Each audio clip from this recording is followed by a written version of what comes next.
Kidney failure కంప్లీట్‌గా అంటే తగ్గదు అనే ఒక అపోహ ఉంటుంది.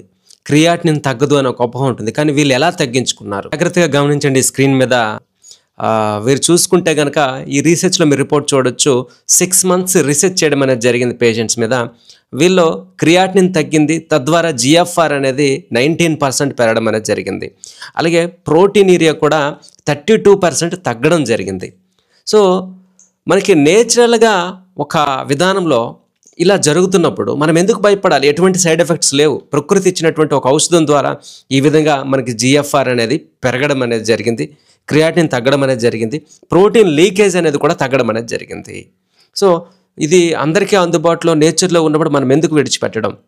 మీరు ఇక్కడ చూస్తే గనక వీళ్ళకి ట్రీట్మెంట్ గ్రూప్‌లో 6 పేషెంట్స్ స్టేజ్ 2 కిడ్నీ డిసీజు, 11 మంది stage 3 kidney problem, 6 stage 4 kidney problem మీద రీసెర్చ్ చేస్తే ఈ స్టేజ్ 4 కిడ్నీ డిసీజ్ ఉన్నవాళ్ళు స్టేజ్ 2కి తగ్గడం అనేది మనం ఈ రీసెర్చ్లో గమనించవచ్చు. సో జీఎఫ్ఆర్ అనేది వాళ్ళు పెరగడం అనేది మనం క్లియర్గా గమనించడం అయితే జరిగింది ఈ రీసెర్చ్లో.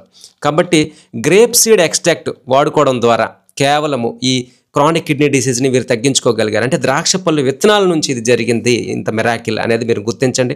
కాబట్టి కిడ్నీ పేషెంట్స్ భయపడాల్సిన పని లేదు. నేచురల్